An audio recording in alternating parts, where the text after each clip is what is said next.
them up. All right, well, let me get going here. All right, guys. So welcome back to the Raised Hunting Podcast. I'm your host, David Holder. I am not here with my two sons because I have two special guests that, again, I have to apologize for whatever you might be listening to that you're going to hear over the next hour or whatever, because I do know these guys well enough to know that we will have to edit something. So anything that you hear, there'll be a few things that are somewhat different. We probably won't have a wacky fact other than the entire podcast might be a wacky fact. So we don't have it because I don't have one ready and Warren's not here. So, but just remember, guys, it really helps us if you like and subscribe on our YouTube. If you'll leave us a review on the podcast wherever you're listening, let us know that you're listening, and tell a friend, because this podcast just continues to grow and we can't thank you guys enough. At the same time, go to our website, check out the Knox, check out the Raised Hunting Apparel. Scents will be ready in June. We should have everything ready mid-June. We got lots of people already asking, when are the scents going to be ready? They're coming, so just hang on. So we have all that stuff on there as well as the canine line, so check that out. But I want to introduce the two guys that I'm sitting here with, because we just spent a week in camp with John Prosak with the No Fly Zone, and Brandon was there some, didn't get to hang out with us as much as usual, but Brandon Schreiber, which we'll get into how I know Brandon, but we came up here again. This has been, I think that I've been coming up here, I think I met Brandon in 2009. Yeah, it's been a while, Dave, for sure. 2009 or 2010, because I think Easton was 10 when we were at Buck Paradise. Yeah, that's what it was. I couldn't even remember the name. Yeah. Then it went to Buck Country. Yep. And then Timber Claw. Yeah, that was a short period of time there. We diverted into Timber Claw and then back and in between. And John's running No Fly Zone now and doing some bear and whitetail and big waterfowl gig and all sorts of stuff he's got. Absolutely. But I can just, we brought 7 or 8 guys with us this year, and a lot of guys for the first time, because I keep telling people, if you've never tried this bear hunting, you got to do it, and I know we'll talk a little bit about that. I know, but I guess let's start. I want to start a little bit up talking about what you guys are offering people, because it's not just bears. It's whitetail deer. It's I know you guys are doing some waterfowl. Everyone knows I'm not a big waterfowl guy, so you're going to have to explain some of that. I don't know the lingo, but I do know the whitetail and the bears is off the chart. I mean, for those of those guys out there listening that are driving down the road right now, and you're thinking about, I'd like to kill a bear or I'd like to kill a deer, when you think of Saskatchewan, Canada, it's not the same. They're just big. Yeah, they're built to endure the winters. We get some pretty harsh winters, some deeper snow and normal, and there's the wolves, there's the predators, there's everything that goes along with it. That they're just a bigger genetically built animal. They're absolutely. They're a specimen. But John, you can take it away from there. You kind of can elaborate on what you got to offer, as far as your bird hunting and bear hunting. Well, what are we talking about? Birds, bears, deer? All of it. Let's start with bears, because that's what we've been up here doing. Yeah. So the bear hunting, that this area that we just hunted in hasn't been hunted or outfitted since 2015. So it's a pretty neat opportunity. You don't find that in Saskatchewan, where it hasn't been outfitted that long. And so these bears haven't been baited, and they're just learning what bait is, and I think it's going to pick up for a while here as they learn every year to come to a bait, and even that, giving them that food in the fall and in the springtime, they might put on more fat for the winter as well. And absolutely. Yeah, it's pretty exciting. We had a great season. We had a great record, very high averages in terms of skull size, and the bears definitely did winter hard. There was not hardly any fat left on them. I know last fall the blueberries, there wasn't much for blueberries, and there was hardly any Saskatoon berries, so that probably hurts them going into the winter. They went into the dens early. By the end of October, they're almost all into the dens, which is untypical. Usually you're still dealing with them on your deer baits in November. Gotcha. And so they were denned up early, and yeah, we could tell the weights were a lot lighter this fall. But your bear was over 7 feet long. 7 feet, and even though he was 290 pounds, 289 pounds. Right, which is a 7-foot bear typically would be 350, 360, 75, 80 pounds more. Yeah. Yeah, and they're just getting onto the baits and stuff that we put out there, and they travel a bit, and we're gonna keep feeding the bears here through June. To the end of June is when season stays open till, so we're kind of wrapped up with clients, but we're gonna continue to keep the baits out there and keep them fed through the whole month of June, just to hopes to, I guess, get the bears more involved and used to where they got to be, and like John said, we'll get back out there again in the fall and get everything set up and just keep the momentum going with that, so we can. So how much does a bear change weight as far as from spring to fall? Like the same bear, let's just say my bear, a 289, let's say 290 pound bear. Is he going to weigh 350 pounds more than that, or? Yeah, I think it probably, your bear specifically, I think all the bears this year lost more than what would an average year. So your bear could have lost up to 100 pounds, I would say. Gotcha. Mm-hmm. Yeah, it wouldn't be uncommon for a bear to lose and gain 100 pounds through the season, the cycle when they hibernate to when they wake up. Now, are their hides better in the fall than they are in the spring, or are they pretty much the same? Typically, they are better in the fall. But the bear hides have been immaculate this Well, I was going to say, I haven't seen any rubs on any bear. All the bears I saw this past week, I didn't see a single rubbed bear. However, the thing that I've noticed is when bears get older, especially boars, they quit rubbing. Yeah. It doesn't seem like they do it. Yeah, those big giant bears, you hardly see a rub on them. Yeah. Right. So yeah, they wintered, they lost a bit of fat, but as far as hide goes and how the bears came out of there, they're hungry and they're out and about now for sure. And yeah. We took a few out of the woods this week, but it's good. There's a lot of good sized bear out there and a lot of good quality bears we've seen, so there's a lot of good opportunity for the years to come, and it's just going to keep getting better, as John said. Almost everyone had a shot at a 20-inch skull this year, and I mean that's green score just with the meat on and everything, but it's still even if they're 19 by the end of it, that's a pretty good here's average. The thing that I try to tell people, and I told the guys that I came with and stuff like that. When you come up here, first of all, if you've never done it, the first ride through the bush, because most of the time you're going in by a four-wheeler. I'm not saying sometimes we've gone by boat, sometimes you can drive a truck to somewhere, but 90% of the time it's a four-wheeler or a UTV pulling a buggy with all the bait and everything and you. Mm-hmm. And you go down through the bush, and if you've never seen this country, it's like, holy cow, where am I? First of all, the drive from the airport to get to where you're going, keep saying, I'm in the middle of nowhere. You lose service, no paved roads, you get to where it's all gravel, and then all of a sudden you're going, 10 kilometers that you guys call it, or we're talking even 10 miles sometimes, into the middle of nowhere. And I think that's overwhelming for people sometimes, not overwhelming in a bad way, like, holy cow, what have I got myself into? And now this guy's going to leave me at a tree stand in the middle of nowhere, but there's a coolness factor like no other when you do that. Yeah, you're hunting an area that's basically, as of right now, untouched and has been unhunted for the last 10 years. Nobody's been in there. So a lot of these bears potentially haven't had any human encounter in their life or cross paths with anybody of human nature. So it is pretty neat to be out there and connect with nature and be in that element and be in a situation where you're just that. You're tucked back kind of in the woods and kind of in the middle of nowhere, but we know where you're at. You're not going to have to spend the night out there. So yeah. And as a guide and an outfitter, I really like the element of surprise too with this whole area not being outfitted for so long. I mean, we absolutely have no idea what's out there. Yeah. Right. And whereas when you outfit an area, like buck country, when I guided for Brandon back there, I hunted one bear for 9 years and we eventually got him, but you had a pretty good idea of what was out there. No, there's that big color bear from last year we didn't get, or the one with the V or whatever. Whereas every day is a new day at this camp. Plus our west boundary is the bombing range. So that's a huge sanctuary that nobody can access, nobody can hunt, nobody, you don't know what's going to walk out of there. Come out of there. Yeah. Yeah. And then our east side is very poor access. And the next highway to the east is the one that goes north to Beauval, and that's a ways over there, so there's really no humans out on the east side of our property neither. And you just don't know what's going to happen. That's exciting as a guide and an outfitter because you don't run into that very often.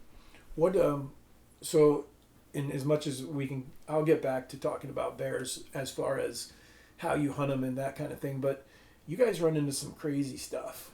You know, I mean, and because I don't know what you guys. You can say John runs into some. Oh no, stuff. no. I mean, now we could talk about like the fact that you picked up the dude that ends up on the Amber Alert. I mean, I guess, and for those people out there that don't know what we're talking about, so we were up here this week, and you guys had to run. One of the guides got hurt. You had to run him into town, and town is several to Saskatoon was several hours away, but I think it was on your guys' way back, right? No, I was here. Yeah, John was here when Tanner got hurt, but yeah, I was here. John grabbed a vehicle that I had because you break a lot of stuff in bear season. It's inevitable. Not just John. Everybody breaks a lot of stuff in but bear especially season. John. Yeah, especially John. Yeah, I guess you can emphasize on that a little bit.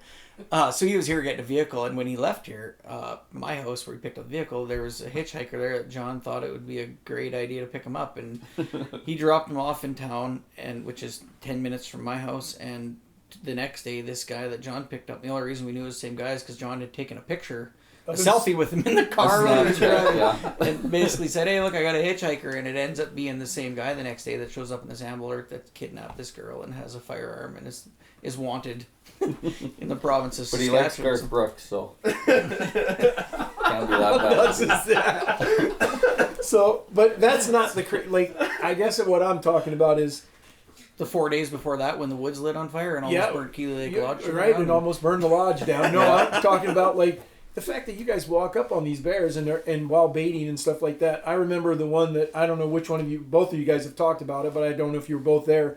The cubs that come climbing out of the barrel. Yeah, that was You know, their little heads popped out of the barrel. Yeah, there's actually a video I got on YouTube on my page that of that. It's called Cubs in a Barrel, and there's three or four little blonde cubs that come out of the barrel, and Mama Bear was just back in the bush, and I was baiting. I flipped the barrel up, and I'm like, "What the heck's going on here?" And I look in the barrel, and there's a little bear, and I went to reach, and you can go watch a YouTube video if you got a minute. Just search up Cubs in a Barrel, and you'll see that. All right, you guys heard it right here. So go check out Brandon's page or his YouTube deal or just put in Cubs in a Barrel. Yeah, you'll find it. It's pretty funny. So what's that? We'll put a link in the description. Link in the description. Nick says, okay. There you go. No, but what are some of the other things that you guys have run into? Well, this year, anytime. The guy that was lost for 8 days in the woods.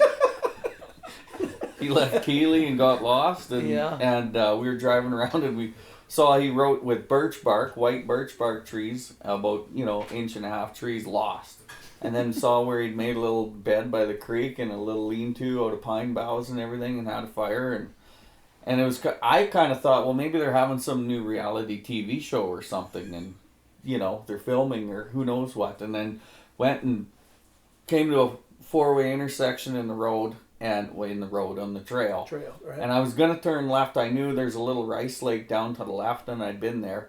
And then I thought, we'll turn right and go up this way. We had a deer bait back in there, and we go up this trail for a ways, and I thought it was a moose.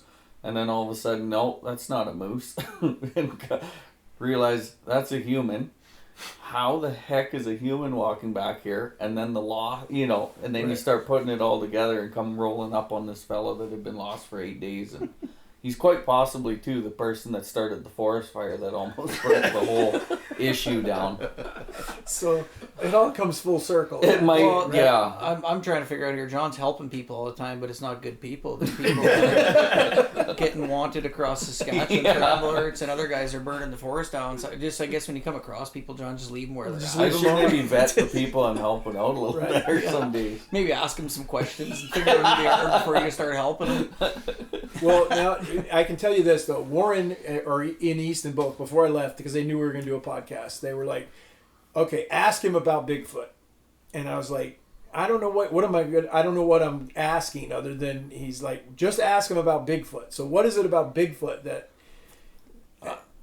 Me and my brother Adam own and operate a fishing lodge in Cree Lake, north of here, another 300 miles north of where we're at right now in Saskatchewan. So it's only accessible by float plane in the middle of nowhere, and everybody has their Bigfoot questions or their Bigfoot story, their Sasquatch story as we call it up here. But I've had some experiences personally in the woods, and call me crazy, call it whatever you want. I have nobody impressed, and I got no reasons to tell these stories aside from just being a story of what I experienced out in the wilderness. But putting out a bear bait one time, walking uphill, and I said to my buddy I was with, I'm like, man, when you just get a feeling when you're out in the woods that something's watching you or something's going on. I was like, I don't feel right about this spot. he's like, what are you talking about? I said, it went on a little bit like that. We put the bear bait out, and I'm gonna condense the story because it's quite lengthy. It goes on over several days and actually years. But we put the bear bait out. We come back. The bear bait's not touched. We put up a cam tracker, and we had a bunch of carcasses from fish that we'd cleaned, and we hung all the carcasses on this tree. And we come back a couple days later, and the branches are all ripped off the tree. The heads are all taken off the fish and put in a pile. And the camera that we had on the tree is turned around, completely pointing the other direction. Barrel's still not touched. We come back again a couple days later after we rebaited it, set it all up. Same thing with the camera being cranked around facing the other direction. We're like, oh, this is kind of odd. We went in there that year. We hunted. We ended up, after a bear started showing up, everything kind of calmed down. Nothing else happened. We shot a nice bear in there. And the next year, my brother Adam went in there to set the spot up, and he was by himself in the boat. He had flown in there, and I was busy, I think, with bears at Buck Country at the time. And he walked into the bait, and he realized we named the bait Sasquatch, and he's like, oh crap, I'm at Sasquatch. And he's by himself, and he's like, I'll just dump this out and get it set up. So he's setting it up, and as he's dumping the stuff in the barrel, he says he hears a big "kong" on the side of the boat, and he goes zipping back down there. And it's a calm day, and the boat's just sitting in the water moving, and the water's rippling, but nothing's around. So we ended up baiting the rest of that year, and Pat Nicole Driven T came up and hunted, and we put them in that stand, and we came back to pick them up one night, and Pat got on my case. He's like, what are you doing, man? You're messing with me. What are you down here hooting and hollering and throwing stuff in the water for? I'm like, Pat, we weren't here.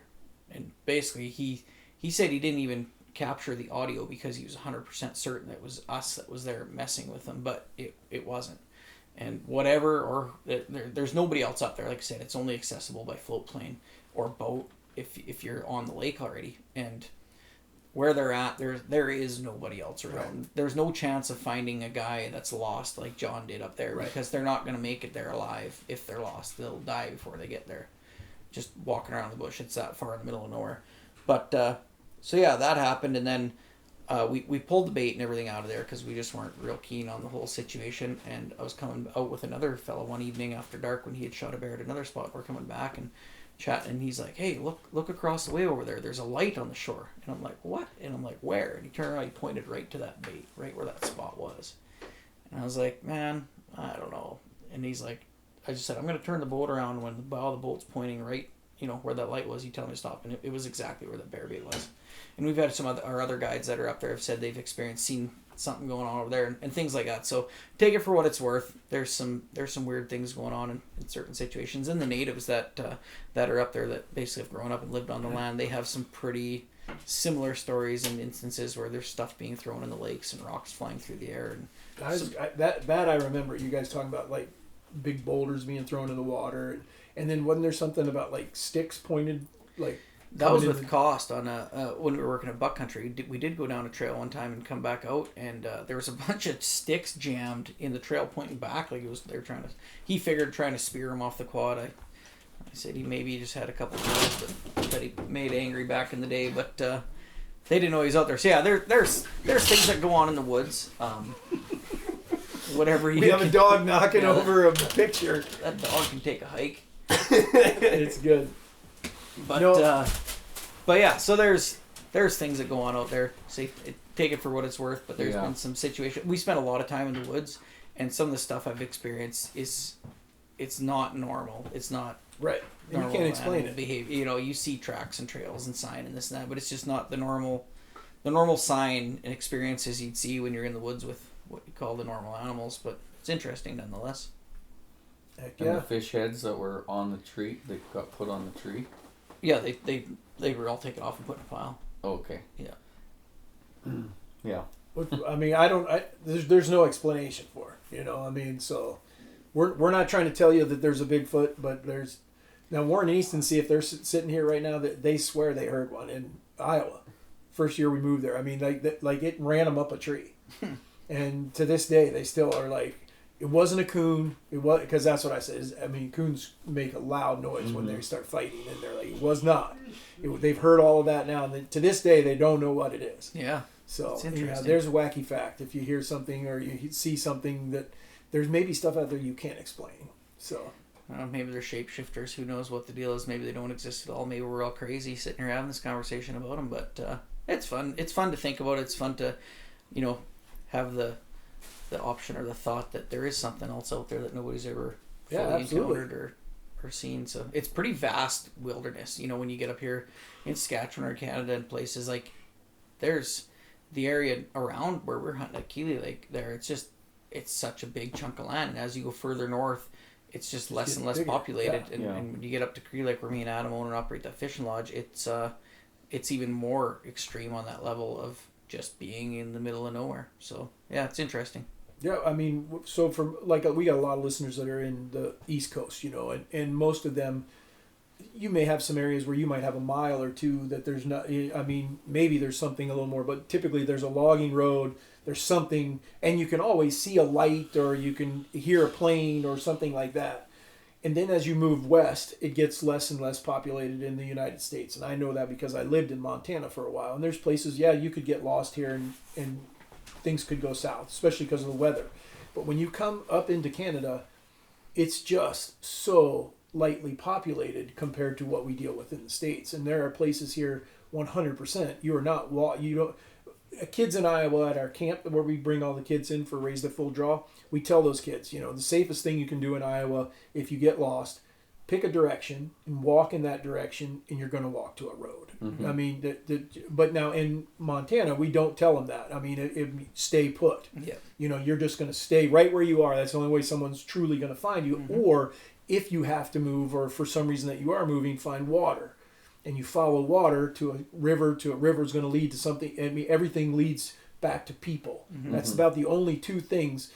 Hopefully they have Onyx or something like that on a phone, or they have some way of getting help.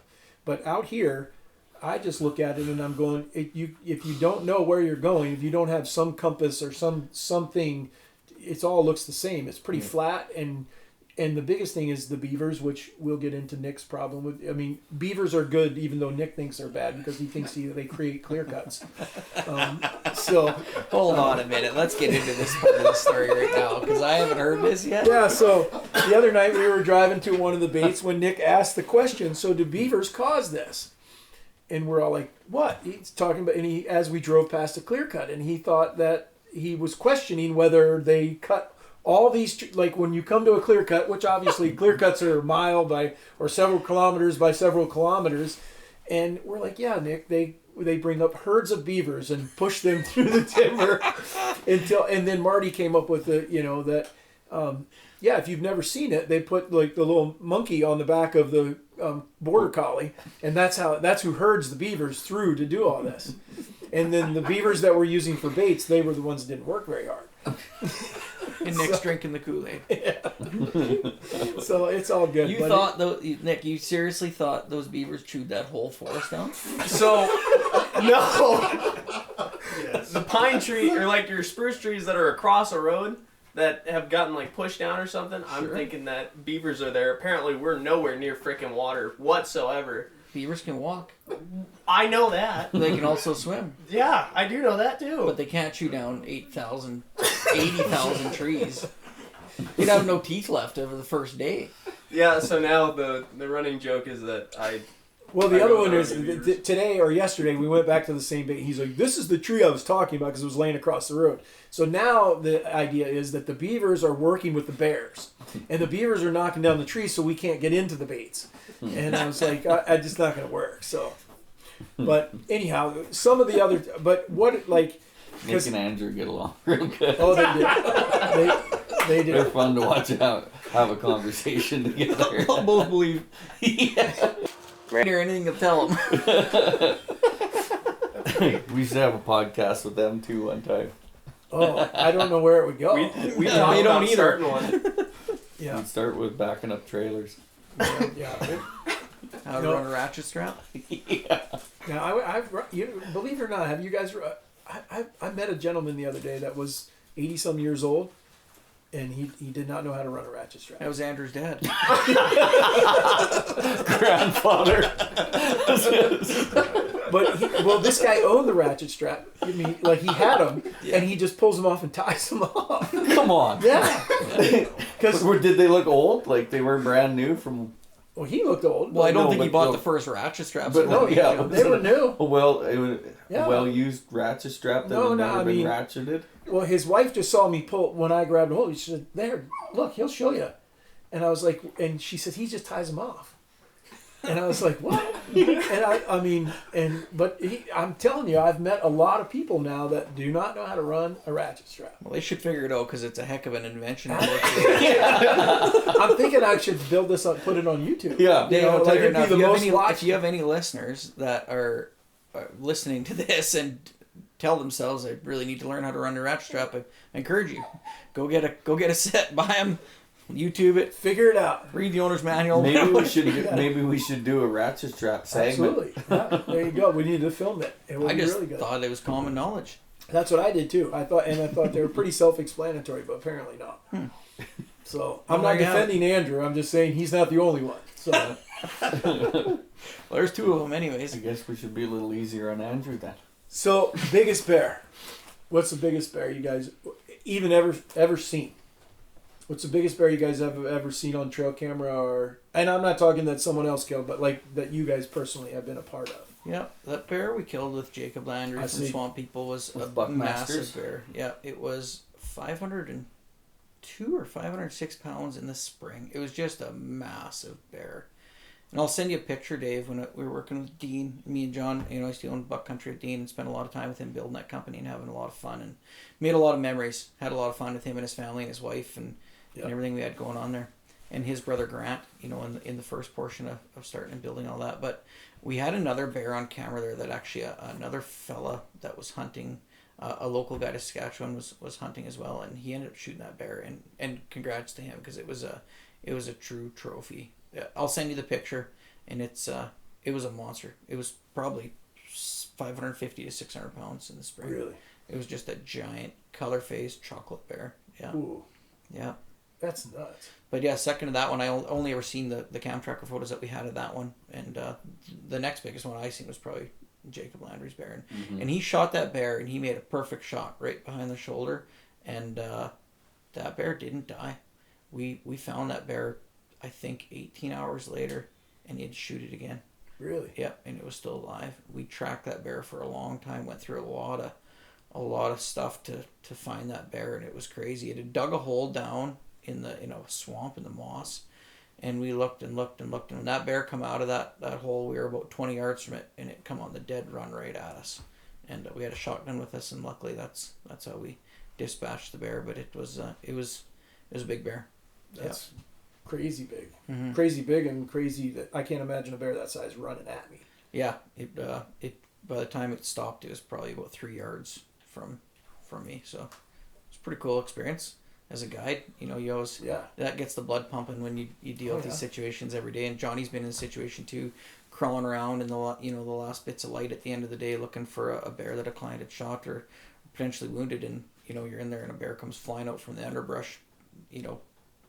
Basically they're feeling threatened, and you're kind of in their wheelhouse and in a place that they're quite comfortable to do it. They're top of the food chain.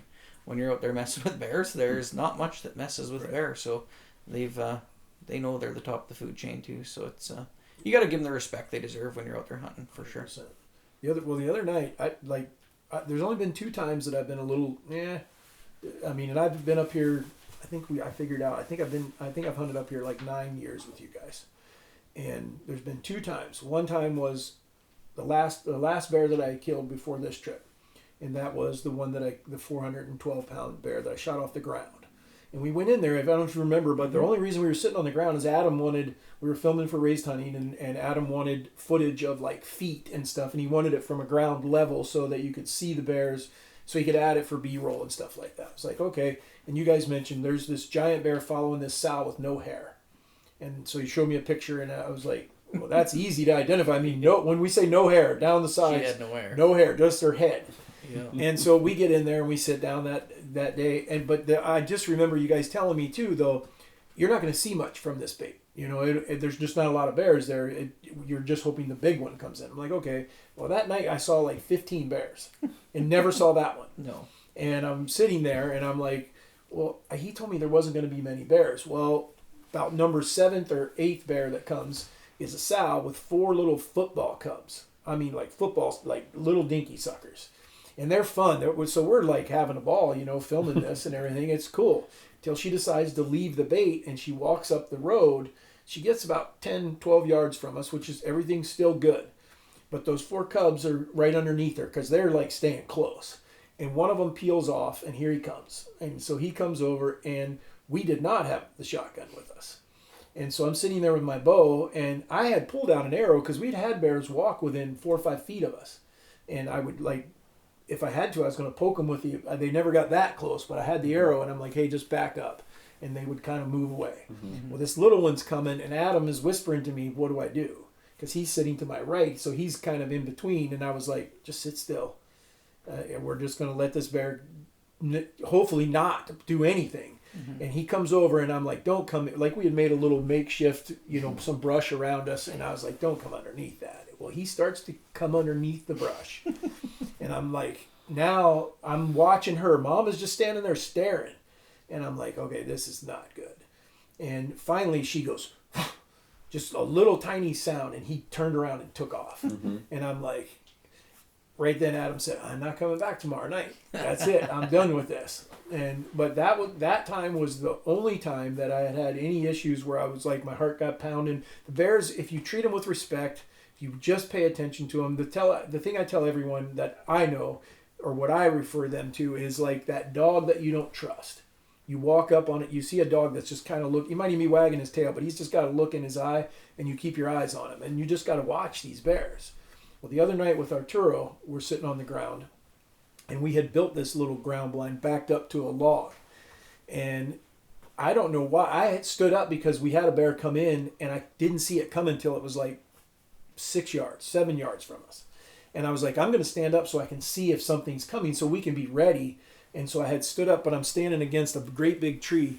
And all of a sudden I heard something and I looked to my left and there is a bear running at us. Out of nowhere. And there's no other bears there or anything like that. Just a bear running at us from 20 yards away, and she's coming. And I see this 2 cubs running at her feet. And I'm like, what are you doing? But she's coming straight at us. And she gets to 7 yards and stops. And the cub goes up the tree. And I don't know whether she heard us, saw one of us move or something like that, because he's hunting with a gun, so we had orange on. So I don't know if she saw my hat and it threw her off, but she was coming right at us. But now she never at that point, once the cub went up the tree, she never bluff charged or anything. She walked all around, and it kind of calmed down for me. I was like, okay, she's just trying to make sure the cub is safe or whatever, but I didn't understand when you just turn around and see a bear running at you at full speed. She was flying. And I was like, what is going on? And then she hit the brakes, and I'm like, okay, because he's pointed the wrong direction with his rifle, and I had nothing but a camera. Mm-hmm. But that's the only 2 times that I've had, I can't imagine if I would think that finding a wounded one, though, would be, because he's not happy. Yeah. That would be worse. Hey, you just got to be prepared. Absolutely. Yeah. Always just be prepared and don't let your guard down when you're hunting bears. And the more time you spend out there and the more you're around bears, just as you said, they have certain mannerisms that are showing you whether they're comfortable or not comfortable with you being around where they're at. And if you can gauge that and read the situation, you can usually react properly and act accordingly. Johnny seems to have special encounters with bears for whatever reason. They're drawn to him, and he's just always, every time he goes out, he's having interactions with bears in the woods everywhere he goes, and so far they've all been good. I've had people question me of why John's not been eaten by a bear yet, but that's fine. He just knows how to talk to them. Yeah, you got to read their body language for sure. Yeah, for sure. And you can kind of train them too. Once you honestly though, if they come in and they're all aggressive, then you have to be aggressive with them until they act politer, and then you can give them some food, reward them. So it's like a dog. Okay, you don't nobody out there try what he's talking about. Don't try it. So that's funny. If you were gonna. But I want to ask you guys a serious question, and I mean, because this one is something that I know why I'm going to put myself in that position, but at the same time I want to ask you guys, why do you guys do this? And here's why I ask, because I'm looking around this room. We're at Brandon's place right now, and you hunt. Yeah. Okay, you like to hunt. You like to kill stuff. I assume you hunt too. I guess I'm not at your house, so I just. But my point is, why do you give up doing it yourself to take other people? It's an honest question, man. Yeah. And we ask ourselves that too a lot, Dave. but you know what? I'll use Arturo as an example because he was here this week, and you know everybody that was here this week, I feel they wouldn't come up here if it wasn't something that they wanted to encounter or to have happen in their lives. It's an experience for everybody, and to be part of that experience with people and individuals, and just bring that to the table and show them that experience and that time along with, you know, good hospitality is really what it's about for me anyways. Like when Arturo shot his bear, the reaction that came from him and how he responded to that, it truly meant the world to him for that to happen. Oh. And hunting's hunting. You can't make these animals show up. You can't make them be where they want them to be, and that's also a good part about hunting is, you know, you a lot of times with hunting you get to see the sunsets, you get to see the sunrises, you get to sit around a campfire with your friends, you get to sit and tell jokes and things happen, whether it's John falling in a creek or getting stuck out in the middle of nowhere and you got to go rescue him at 3 a.m, or the list goes on of the experiences I've had with working with John, but also with the clients. You know, there's a reason we tell clients to stay in their tree stands. Right. It's because the woods are vast, but at the same time, when we've told clients to stay in their tree stands, for some reason people feel the need to get out of the tree stands and wander off. So we found guys out 2 miles from where we left them and being like, what are you doing? And they're like, how did you find me? And we're like, we followed your tracks in the snow. Not in bear season, but you know, and it's just like, come on, we tell you to stay in place. So it's the whole experience, I guess, for me is why I really like doing this. Plus, to me, just being out there and hunting, as you can see from the room we're sitting in, I've had great success with hunting myself, and I feel we're good at what we do. We're good hunters, and be able to share that knowledge and experience, being good at what we do with other people and teaching people and helping people teach us and helping us be better at what we do. It's really what it's all about. That's hunting as a whole, is the camaraderie. I don't think it's about anybody specifically, but being out there with your comrades and your friends and making new friends and meeting people and experience what hunting is with people that enjoy hunting. That's truly what it's about, really. Absolutely. Yeah, and you get into it because you have a passion for hunting, and so you want to incorporate that into a livelihood and whatnot, just like with the television Absolutely. show. And then eventually either have to go into it full tilt like what we've done, or get a real job. And so, well, it has its frustrations, right? If it was easy, absolutely everybody would be doing it, but you hit the odd wall and the odd hurdle that you got to overcome and get past. But I think it's all worth it at the end of the day.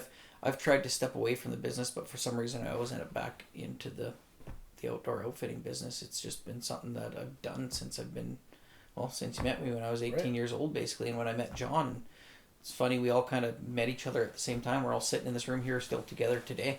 And that's where, so there's a couple of reasons why. Like, people ask me all the time, like, why would you take someone? Why don't you just, because I love to hunt. I was hunting on this trip. Mm-hmm.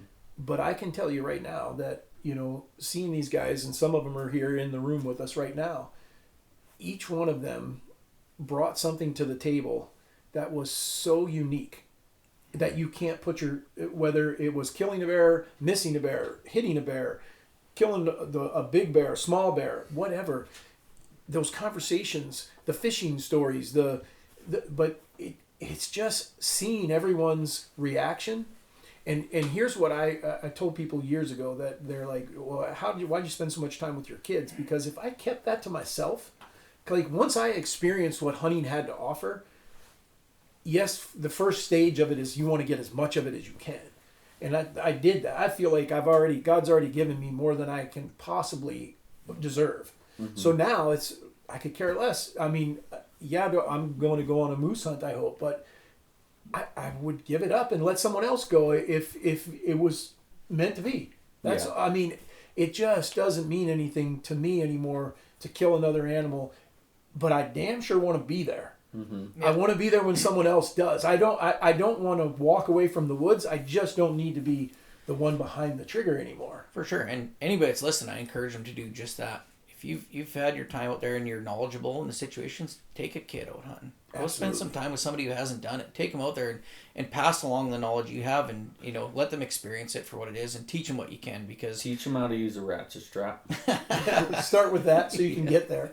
Yeah, there's not enough people out there hunting doing it still. Absolutely. And it's not that it's getting lost. The art isn't getting lost, but the more we can keep it alive and keep people involved in the sport, I think the better off we all are as hunters, and be inclusive of each other, and brings people out there, show them around, show them what you know. Well, but I do think that there's part of it being lost. I do think that it's just not done as much anymore as it used to be.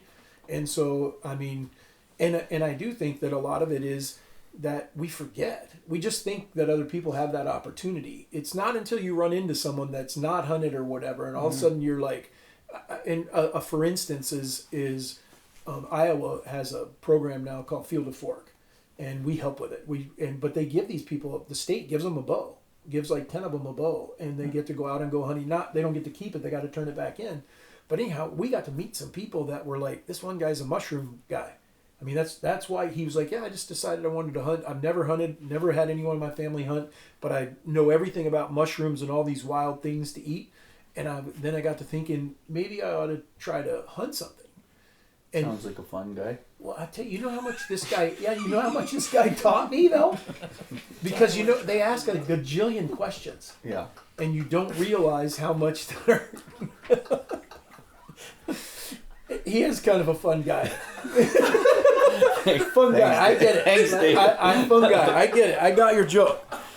But my point is, so come up and hunt with John, because he'll have these little quirky jokes. So, no, it's just, they ask so many questions, and all of a sudden you realize that you either know more than what you don't realize how much you know, and you're not giving it to other people because you don't think about it, and you just go do it, yeah. And then all of a sudden when you're around people that don't know as much, all of a sudden you get to offer this stuff. Yeah. And that's something that you guys are getting to do professionally, that the people are coming and they don't know. I mean, I would imagine you don't get as many clients coming that have season time in the bear woods.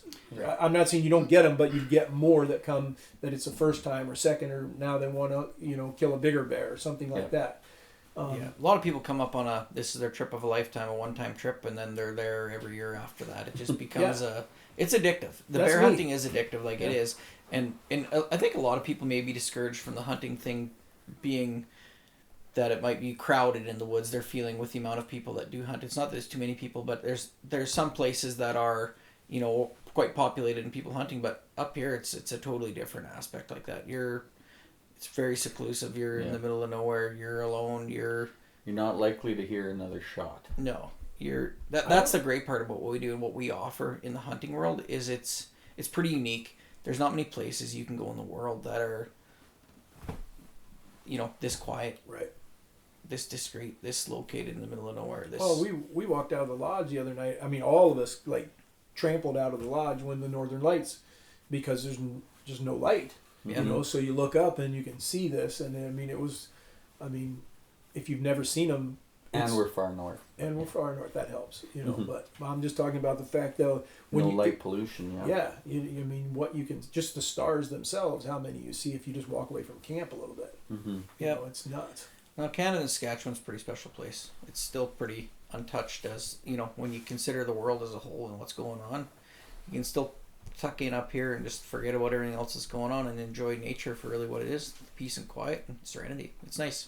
It's cool. We call it home. We're lucky to call it home. I guess we take it for granted probably for the most part, but it's a pretty special place. Very. After my first or second time up here, I seriously thought about moving to Canada. If you love to hunt, and you're talking about population and everything like that, when you're hunting the States, the only thing that I can tell someone to describe it, if you've never been to Canada, it's the best place in the United States times 10. It just is. And now what are you laughing at? He's probably thinking about the 51st state, best place in the United States is what he's thinking. I was going down a whole other rabbit hole there. Hey? Yeah. Yeah, but I would drive up from Montana and cut through British Columbia, and oh my God. And that's the other thing about Canada is there's so many different parts of it, and it looks way different. but British Columbia is like Rocky Mountain giant, and you see moose and everything all over the roads, and then you go through the elk, and then all of a sudden you get into the farmlands and stuff like that of Saskatchewan as you come up into the bush, and so it was really cool, very, very cool. Yeah. Well, what else do we want to tell these guys that we want to make? A couple things that I just wanted to cover was make sure that everyone knows that the no-fly zone is not just bears. You guys are covering whitetails. When does the whitetail season start up here? When do you guys start taking? Bow starts September 1st. Rifle starts October 1st. But rut is mid-November. Now, if they come September 1st, if the guy wanted to come on the bow hunt that early, is there a chance? Are they still in velvet up here, or you could kill a deer in velvet? Yeah. We haven't taken anyone in September yet, but because we don't run a whole pile of hunters so far, because I'm so busy during September and October with waterfowl that you'd have to have a group of people in order to make it worthwhile to have deer camp going at the same time. Gotcha. And your odds significantly increase hunting deer in November. Yeah, the later part of October, November, first week of December. It starts cooling off. The food source gets a little more hard to come by, so we are hunting whitetail over bait. That's part of how you're able to hunt them in Saskatchewan. It's just, you can increase the odds of killing a good whitetail as it gets further in the season. Now it gets colder and it's a little more, So how, and I know you guys are using baits, but are you setting up blinds, or are you sitting on tree stands, or a little bit of both, or how are you doing it? Mostly like all blind hunting with heaters in November. It's obvious. It's too cold to sit in a tree stand, and there's no sense being uncomfortable. These deer are pretty not used, they're pretty uneducated, so we have a pretty good success rate with just using blinds, being comfortable, use a heater or a bodysuit. And but we do have some fellas that are interested to do a deer bear combo in the fall. So they might come up, and I have one lady coming up August 25th, the starting day of bear season for the fall bear hunt. So August 25th is the start of fall? Start of fall bear hunt. For bear hunts, That's cool. Yeah. And you can hunt them through September right into the start of October, I believe. Yeah, October 31st. Yeah, so yeah, you could do a bear deer combo for sure. Yeah. Yeah, it's definitely an option. Cool. Yeah, I didn't even know that existed. So yeah. And then of course the fishing's probably not as good as what we had this week, opening week, and in fishing season in May. What was your big one, Craig? I don't know. Fish. 42 inch pike. 42-inch pike and a bunch of 20 plus inch walleye. 25. First time catching either one. and eating. And I guess that's another thing to focus on as an option of when people come up here bear hunting with John, is the fishing that goes on at Cree Lake in the springtime. It's awesome. You can go out there and if you can go catch a 42-inch pike, people fish a lot of places in the lifetime to try and catch fish like that. So that's pretty awesome. Yeah, go up there and do that. And the walleye. And it's perfect for plunging. plunging. And wasn't that good eating, huh? Perfect for plunging too. And perfect for plunging. Yeah, you get in the water. It was like 40-some degrees. It was perfect. Yeah. Maybe that's why the fish taste so good. I don't know. Maybe. Because the water's colder, because Dave was in it. I don't know. What's and then, but you guys do some waterfowl stuff too, then, huh? Lots of water. I got 2 waterfowl camps, so yeah, September and October is pretty busy for me. And I also own the waterfowl rights at Keeley, and you saw how many ducks and how much waterfowl's up there, and they go feeding in them rice lakes, and in the fall it's just like bumblebees coming down, swirling their nests. And I really look forward to trying to dial that in.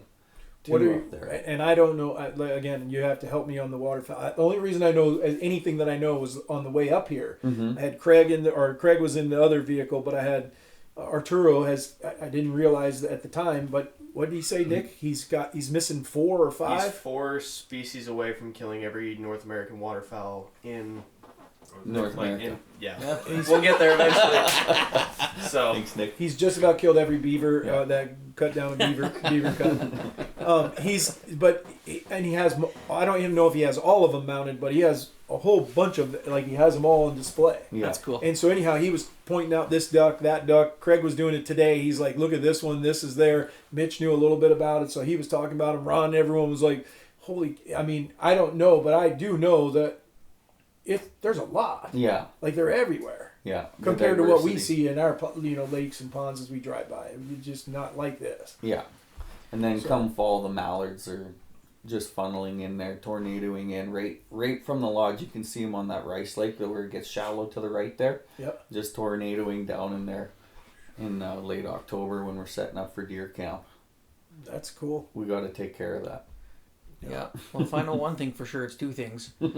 There's good waterfowl hunting in Saskatchewan, and the place to use with Johnny. So there you go. So if someone wants to get a hold of you, is there a website? Yeah, nfcwaterfowl.com. NFZ stands Yeah. for No Fly Zone, right? Correct. So we want to make sure everyone knows where that is. And then the other thing that you guys can do, you can always reach out to us at Raised Hunting, and we'll answer as many questions, and then I'll steer you in the right direction to get a hold of these guys. But this was a phenomenal trip, man. I mean, I can't thank you guys enough. We did it again. I think there was 7 or 8 of us. We actually even had Nick. For those that might be listening to the podcast, though, we're going to give away the sweatshirt anyhow, even though Nick did not kill a bear. But Nick had one night to hunt, and so that's not speaking that like everyone doesn't kill, but he had one night is all, and then it poured down rain on us the whole time. yeah, that's So- awesome. Well, and I heard John was going to throw in a no-fly zone hat, and I'm gonna grab you a hat from Cree Lake Lodge. Me and my brother own and Cool. operate up in northern Saskatchewan as well, so we can send you with another hat to give away Yeah, in case 'cause you'd so like. And It won't be a cowboy hat. It'll be a it'll just be a ball cap or a no-fly That's zone. fine. Yeah. So everyone knows, because we were planning on coming to Cree Lake, and we had it all planned, and I'm trying to remember the first time it got ruined was the fires, right.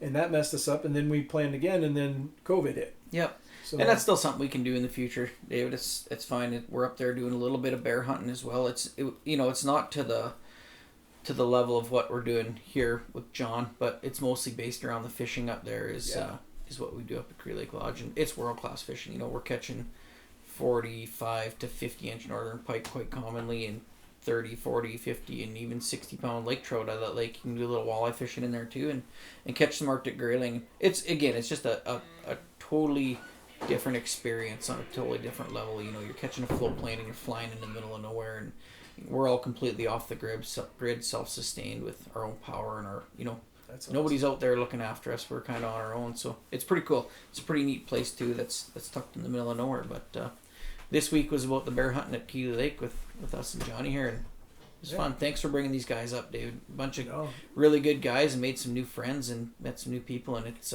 really what means the world to I'll us. guarantee when people see what we put together video-wise, when they hear everyone us talking about it on the podcast, we'll have some more people that want to come next year. Some of these guys have already said they want to come back.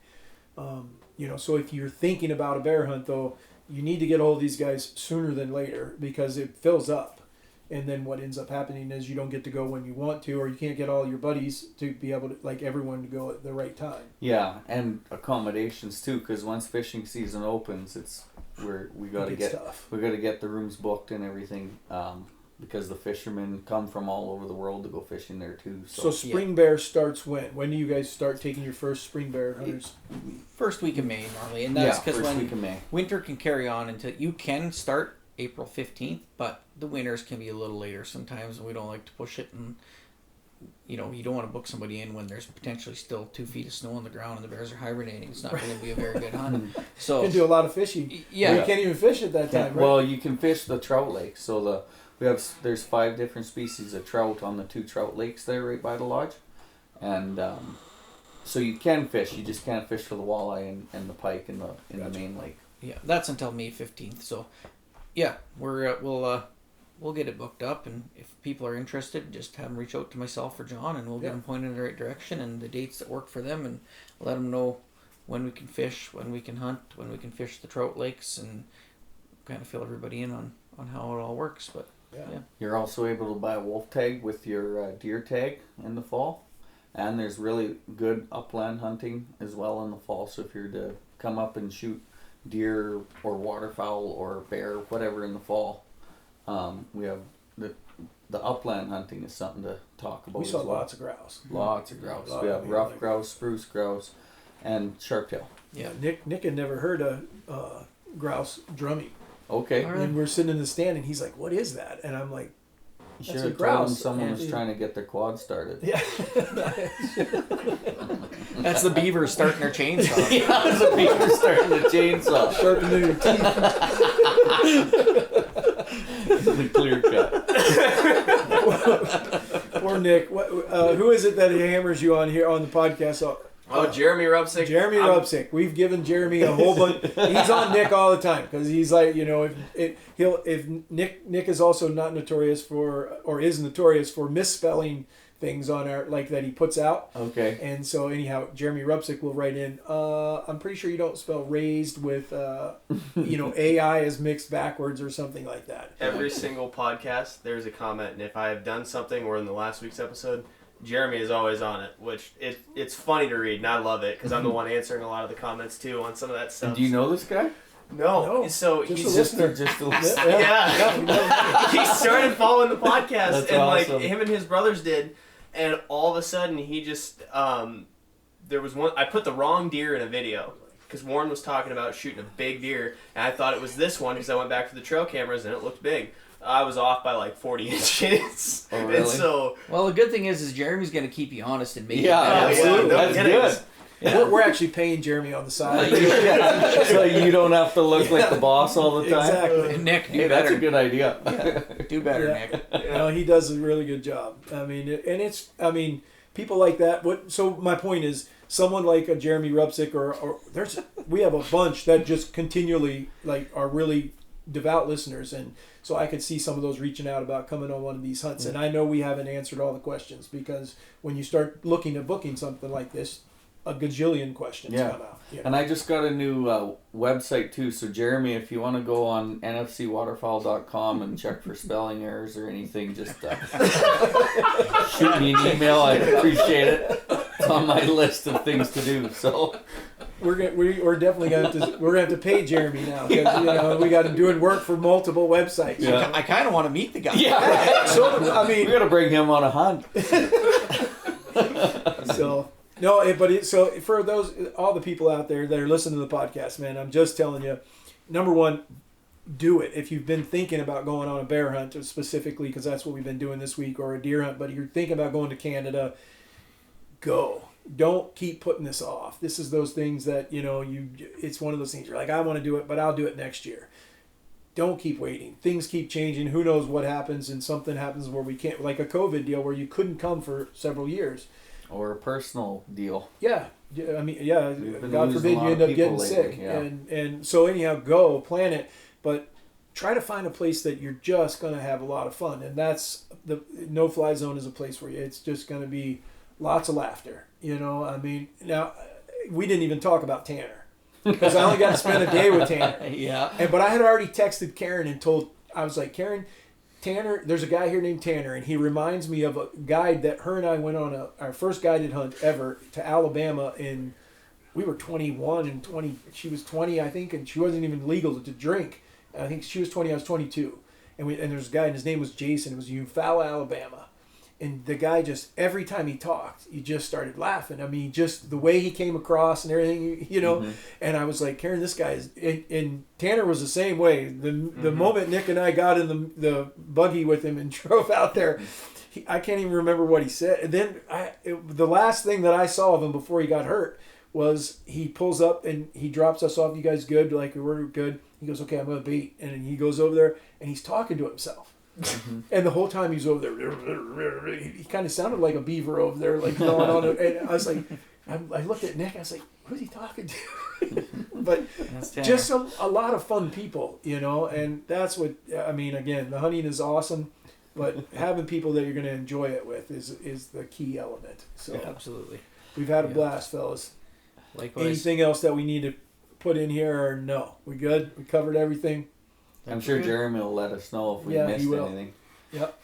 Yeah, if you guys want to be inclusive, obviously be like Jeremy. Comment on stuff, poke fun at Yeah. Nick, and subscribe. Listen to the podcast, pay attention, and have fun. Enjoy the outdoors, everybody. It's a pretty special place. So, thanks, Absolutely. David. No, thank you guys. All right, guys. So that's it for the Raised Hunting Podcast. Most of you probably already turned it off, but don't forget, check out the website. Go there, look for all the different things that we offer, from the canine line to the knocks to the apparel to the scents, and that's the one that everyone keeps asking about is the scents. Scents are coming in June. I said at the beginning of the podcast, and I'll say it now. Those of you that are wondering where's the wacky fact, I think the fact that we have these guys here, we covered plenty of wacky facts. The wacky fact today. Yeah, so maybe that if you are in Iowa and you're going to join one of these field to fork programs or something, and you like mushrooms, maybe you're a fungi, and so that was the little joke. So anyhow, thank you guys again. Appreciate you guys watching, and we'll see you next week. Y'all have yourselves a fine day. Thanks, David. Thank you. Appreciate it, man. Yeah, Appreciate it. Johnny, David. All right. It's always good to see you.